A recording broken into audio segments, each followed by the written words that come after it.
Pagi itu, embun masih menggantung di ujung-ujung daun ketika suara ayam berkokok memecah keheningan desa.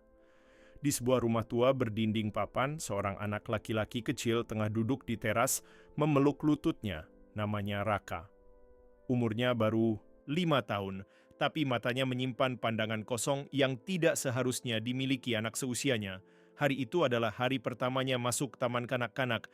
Anak-anak lain diantar oleh ibu mereka, ada juga yang digandeng ayahnya, ada yang menangis, minta pulang, ada pula yang ceria mengenakan tas bergambar kartun. Tapi Raka hanya berjalan sendiri dengan tas kecil butut yang dibelikan oleh neneknya dari pasar loak. Tidak ada genggaman tangan orang tua, tidak ada peluk cium hangat, hanya ada suara lembut neneknya yang berkata dari dalam rumah, "Hati-hati, ya Le, orang tuanya sudah lama pergi." Sejak ia bisa mengingat, ia tidak pernah melihat sosok ayah dan ibunya tidur di rumah itu. Kata nenek, mereka pergi merantau ke kota untuk bekerja. Tapi entah kenapa tidak pernah ada surat, tidak ada telepon, tidak ada kabar. Seolah Raka ini anak yang sengaja dilupakan. Di sekolah, Raka belajar mengenal huruf dan angka, tapi lebih dari itu, ia belajar bagaimana menyembunyikan perasaannya. Saat teman-temannya bercerita tentang jalan-jalan bersama orang tua, saat akhir pekan, Raka hanya bisa tersenyum. Saat guru menyuruh menggambar keluarga, Raka menggambar dirinya sendiri dan neneknya. Ketika teman di sebelahnya bertanya, "Ayahmu kerja di mana, Rak?" Ia hanya menjawab pelan, "Di kota," sambil pura-pura mencari pensil yang jatuh. Setiap malam, Raka tidur memeluk bantal kecil peninggalan ibunya, satu-satunya benda yang ia miliki darinya. Bau wangi ibu sudah hilang, tapi kenangannya tetap Raka simpan erat, meski samar. Ia kadang bertanya dalam hati, apa aku ini tidak cukup berharga untuk mereka rindukan? Neneknya, Bu Sarmi, adalah sosok yang kuat meski sudah tua. Tangannya keriput dan jalannya pelan, tapi cintanya kepada Raka tak pernah goyah.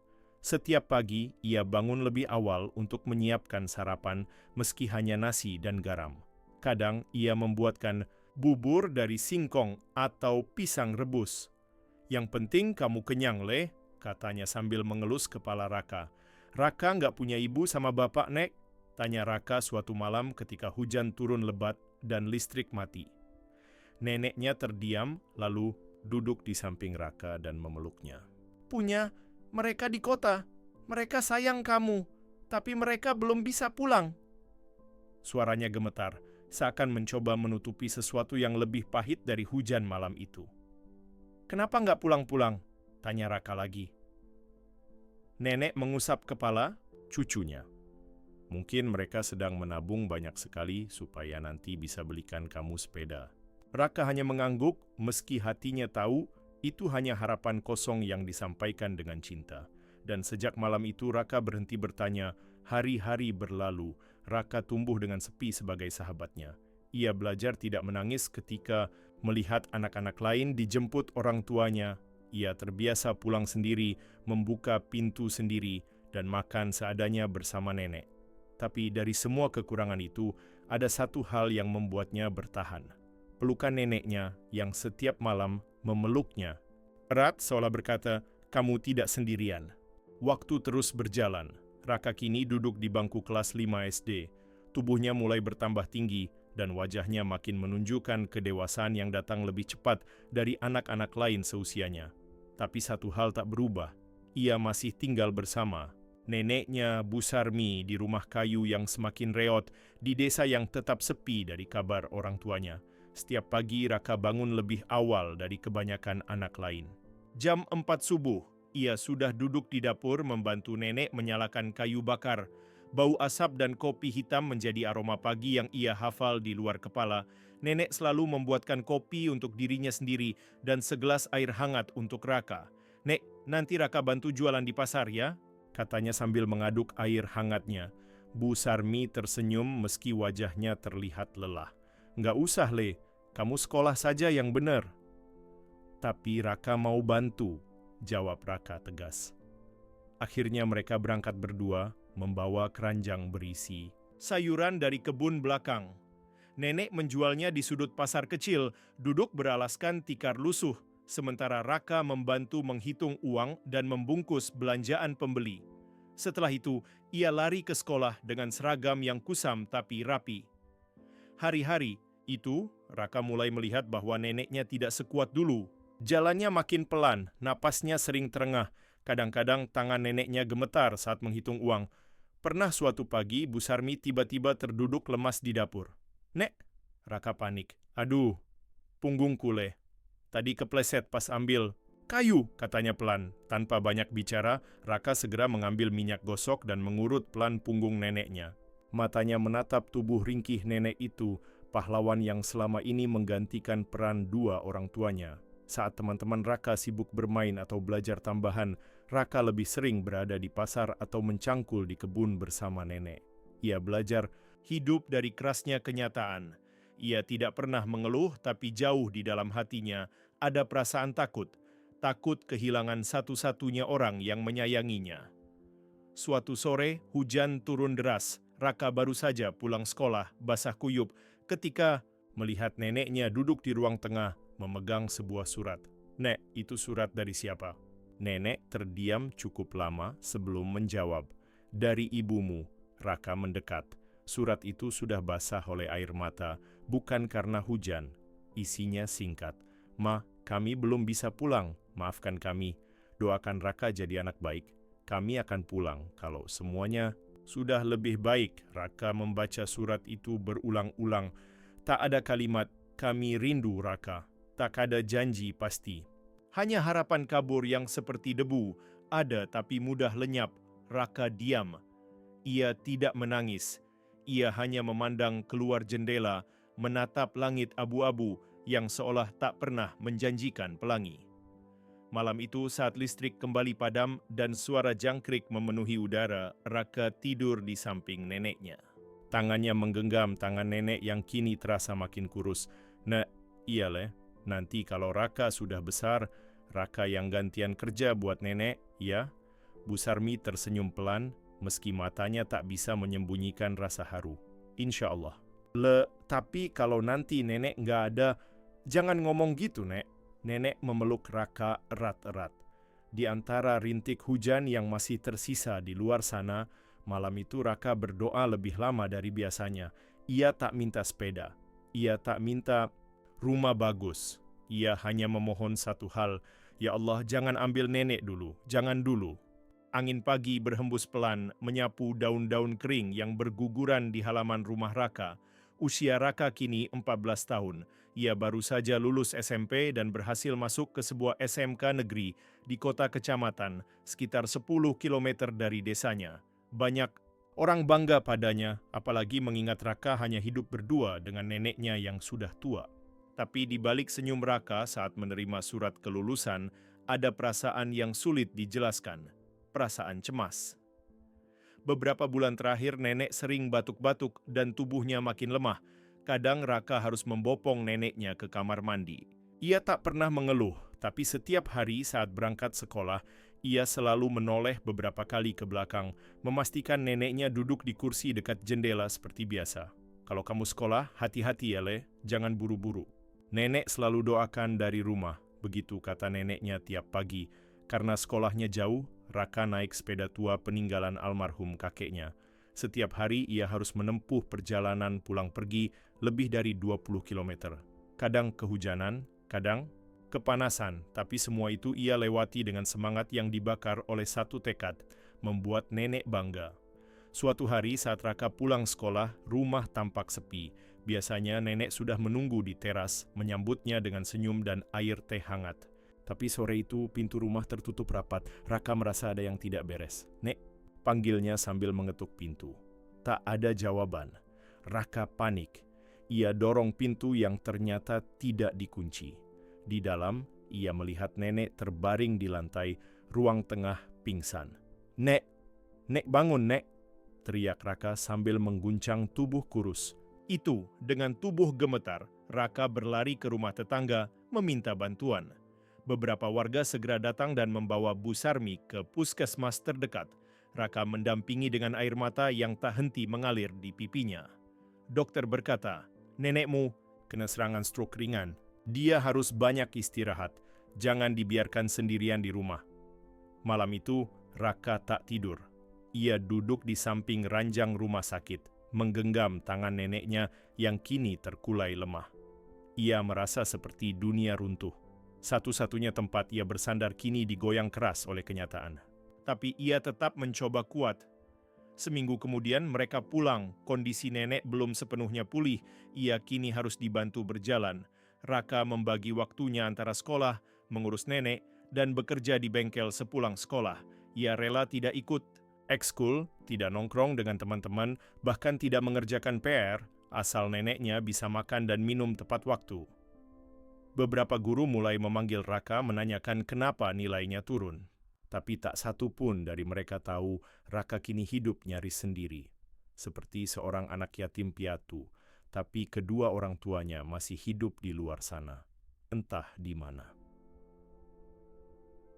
Sampai suatu pagi yang dingin, Raka terbangun karena tak mendengar suara batuk.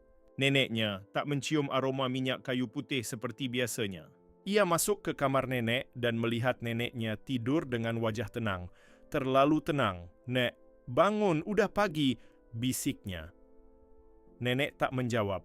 Raka mendekat. Ia sentuh tangan neneknya. Dingin, kaku. Air matanya langsung jatuh seketika.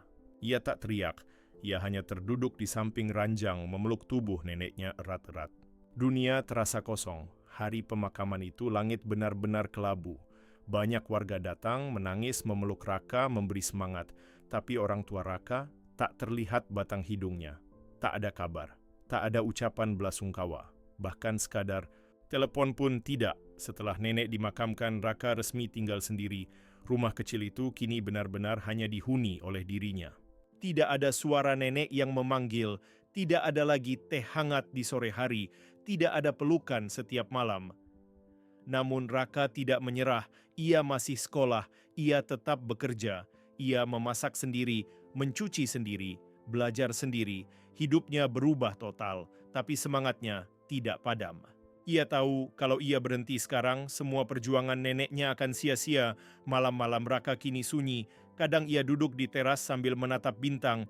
Kalau nenek bisa lihat dari atas sana, Raka janji akan jadi orang hebat.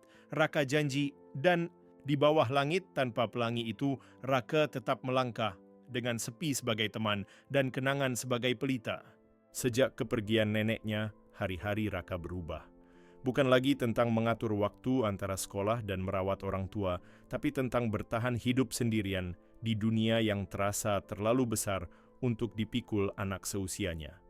Kini ia duduk di kelas 2 SMK. Sekolahnya semakin berat, tugas-tugas makin banyak, dan praktik lapangan mulai menuntut tenaga. Tapi semua itu tetap ia hadapi.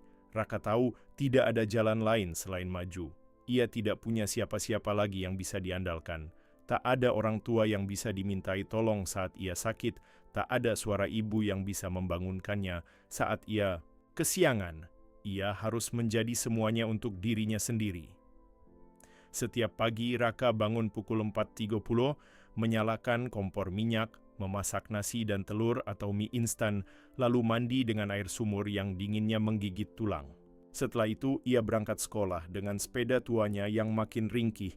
Kadang ban bocor di tengah jalan, kadang rantainya lepas, tapi Raka selalu bawa alat sederhana di tasnya dan memperbaiki sendiri. Pulang sekolah, ia langsung ke bengkel tempat ia kerja sambilan. Ia membantu mengganti oli, memperbaiki rem motor, dan kadang antar jemput barang. Upahnya tidak besar, tapi cukup untuk beli beras, sabun, dan listrik bulanan. Kadang, jika ada sisa, ia sisihkan sedikit untuk ditabung. Pernah suatu hari, ia jatuh, sakit. Badannya panas tinggi, tapi rumahnya sepi. Tak ada yang tahu.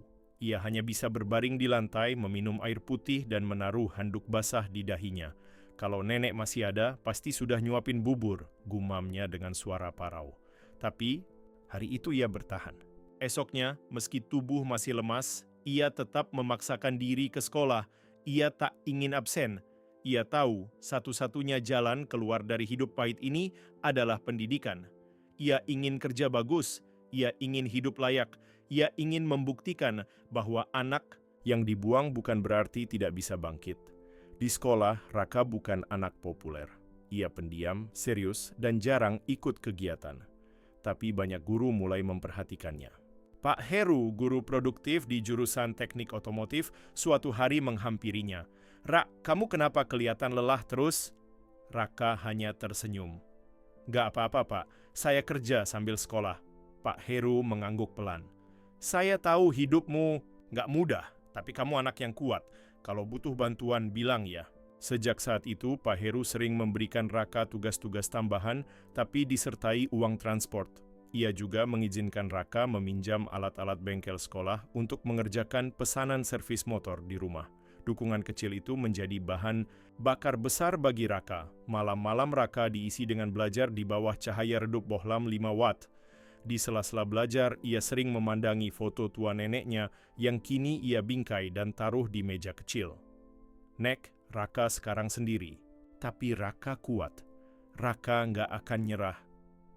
Setiap kali rasa lelah datang atau saat hati mulai sesak karena rindu, ia ingat kata-kata neneknya dulu. "Jangan pernah gantungkan hidupmu ke orang lain, Le. Jadilah laki-laki yang bisa berdiri pakai tulang dan kaki sendiri." Dan kalimat itu kini menjadi prinsip hidup Raka. Ia tak lagi menunggu siapapun datang menolong. Ia bukan anak kecil yang menanti pelukan orang tua, ia adalah lelaki muda yang ditempa oleh kehilangan. Suatu hari Raka pulang ke rumah dan mendapati selembar amplop putih terselip di bawah pintu. Isinya mengejutkan, surat dari ayahnya. "Raka, kami dengar nenek sudah tiada. Maaf kami tidak datang, kami sedang dalam kesulitan juga, tapi kami bangga kamu tetap sekolah. Maafkan kami yang belum bisa pulang.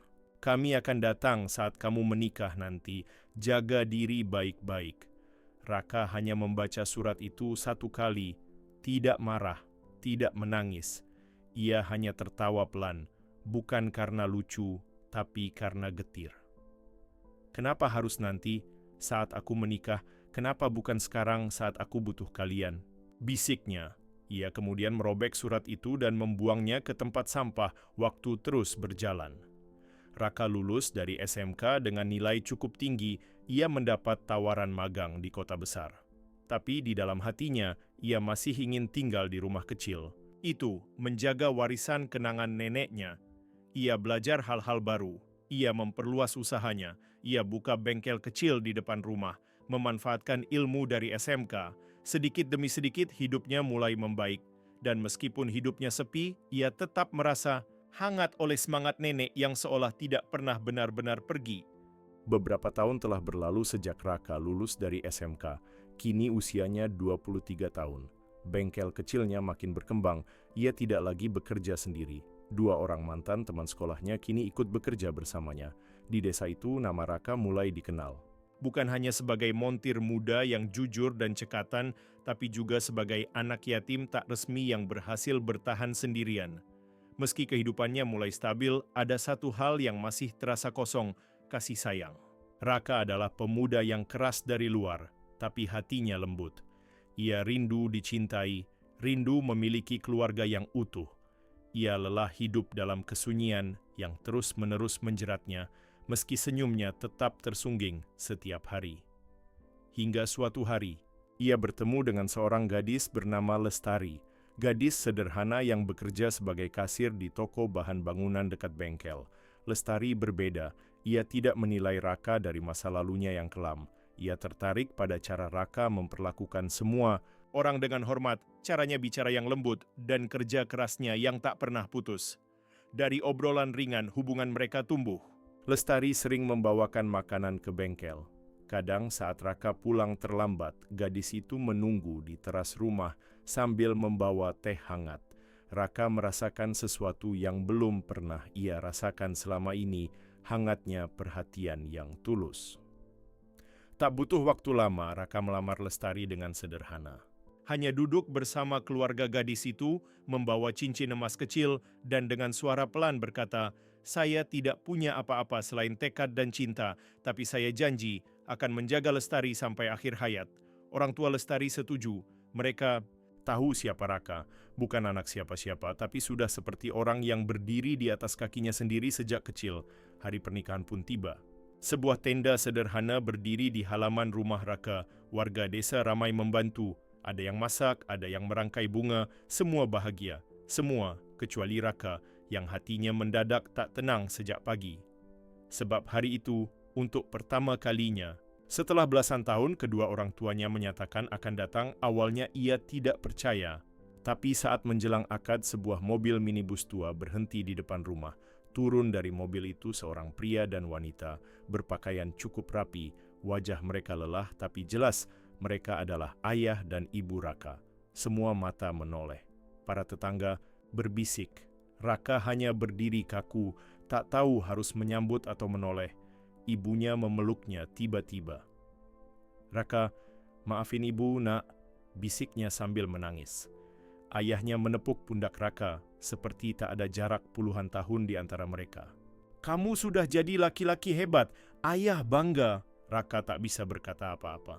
Jantungnya berdetak kacau, matanya panas tapi tak ada air mata. Ia hanya menjawab lirih, "Terima kasih sudah datang." Hari itu pernikahan berlangsung. Raka dan Lestari sah menjadi suami istri. Tamu-tamu tersenyum. Musik dangdut kampung mengalun. Tapi hati Raka tetap terombang-ambing. Ia tidak tahu apakah harus bahagia atau bertanya, mengapa baru sekarang? Mengapa hanya untuk datang lalu pergi lagi? Dan benar saja, seusai acara, orang tuanya pamit. Katanya harus kembali ke kota, ada urusan yang belum selesai. Mereka hanya hadir sebentar, seperti penonton yang datang ke pementasan, lalu pergi sebelum tirai tertutup. Raka hanya mengangguk. Tidak bertanya, tidak meminta. Ia tahu tak semua luka perlu dijahit, ada yang cukup dibiarkan membentuk kulit baru di atasnya. Beberapa bulan setelah menikah, Lestari hamil. Raka mulai membangun kamar baru, memperluas bengkel, dan mengubah sebagian halaman menjadi taman kecil. Ia mulai menanam pohon mangga dan bunga matahari, katanya agar anaknya nanti bisa bermain di tempat yang indah. Sesuatu yang tak pernah ia miliki di masa kecil. Suatu malam saat duduk di teras bersama Lestari, Raka berkata pelan, "Aku tidak tahu bagaimana jadi orang tua yang baik. Aku nggak pernah benar-benar punya contoh." Lestari menggenggam tangannya. "Kamu sudah cukup, kamu bahkan lebih dari cukup." Beberapa minggu kemudian, kejutan itu datang. Saat membersihkan kamar lama yang dulu milik neneknya, Raka menemukan sebuah kotak kayu tua yang terselip di bawah lantai papan. Di dalamnya ada buku-buku harian, beberapa foto lama, dan selembar surat. Surat itu ditulis dengan tangan, ditujukan untuk Raka, tapi bukan dari nenek. Tulisan tangan itu adalah milik ibunya. "Raka, kalau suatu hari kamu menemukan surat ini, berarti kamu sudah cukup dewasa untuk tahu semuanya. Kami dulu meninggalkanmu bukan karena tidak sayang, tapi karena keadaan yang membuat kami tidak mampu. Kami terjerat utang, diancam orang, dan harus kabur ke kota. Kami tahu nenek akan menjagamu lebih baik dari siapapun. Tapi setiap malam, kami menangis karena merindukanmu. Kami bukan orang tua yang baik, tapi kami tetap mencintaimu. Kami menunggu hari di mana kamu bisa memaafkan kami, ibumu." Surat itu membuat hati Raka hancur. Untuk pertama kalinya sejak bertahun-tahun, ia menangis. Dalam-dalam, menangisi kehilangan, rindu, marah, cinta, semuanya tumpah dalam diam. Malam itu, ia memeluk istrinya dan berkata, "Aku nggak akan pernah ninggalin anak kita. Seberat apapun hidup, aku akan tetap ada." Dan di bawah langit malam yang penuh bintang, Raka akhirnya berdamai. Bukan karena luka sudah sembuh, tapi karena ia memilih untuk hidup dengan hati yang lapang. Waktu berjalan seperti air yang terus mengalir, tak pernah mundur. Kehidupan Raka kini jauh berbeda dari dulu. Rumah kecilnya yang dulu sepi dan penuh kenangan duka, kini hangat oleh suara tawa dan langkah kecil seorang anak bernama Dara, putri pertamanya yang lahir setahun setelah pernikahannya dengan Lestari. Sejak kehadiran Dara, hidup Raka terasa lengkap. Ia yang dulu hidup sendiri dalam sunyi, kini bangun setiap pagi dengan suara tangis manja dan tawa renyah anaknya. Lestari pun selalu ada di sisinya, mendukung dalam suka dan duka. Bengkel Raka juga semakin maju. Ia mulai menerima pesanan dari luar desa, bahkan membuka cabang kecil di kecamatan. Kehidupannya perlahan beranjak dari keterbatasan. Tapi yang paling membuat Raka bersyukur adalah satu hal sederhana. Ia tidak lagi sendiri. Pada suatu sore yang teduh, Raka duduk di bangku kayu depan rumah memangku Dara yang sedang makan biskuit. Lestari menyiram bunga di taman kecil. Raka menatap langit yang mulai memerah, lalu bertanya pelan, seolah berbicara pada dirinya sendiri. "Apakah ini yang disebut bahagia, Nek?" katanya lirih. Tiba-tiba Dara menunjuk ke langit. "Ayah, lihat, pelangi." Raka menoleh cepat. Dan benar, di antara langit senja yang basah habis hujan, terbentang pelangi besar yang indah. Warna-warnanya terang, mencolok, seolah sengaja ditaruh di sana oleh Tuhan sebagai jawaban dari semua doa Raka selama ini. Raka tersenyum. Tapi senyum itu bukan sekadar senang, itu adalah senyum damai. Senyum orang yang sudah melalui badai panjang, kehilangan, kelaparan, kesepian, dan luka, dan kini berdiri tegak di bawah pelangi. Beberapa hari setelah itu, kejutan lain datang. Sebuah surat resmi tiba. Ternyata Raka dinominasikan sebagai salah satu tokoh muda inspiratif dari daerahnya berkat usahanya membangun bengkel mandiri dan menggerakkan anak-anak muda putus sekolah agar mau belajar keterampilan. Acara penghargaan diadakan di ibu kota, kabupaten. Raka dan Lestari datang membawa Dara yang kini sudah bisa berjalan. Di atas panggung, Raka diminta menyampaikan sepatah dua kata.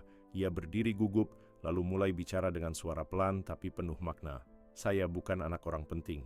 Saya bahkan sempat merasa bukan anak siapa-siapa, tapi saya percaya selama kita terus berdiri dan berjalan, hidup akan membuka jalan.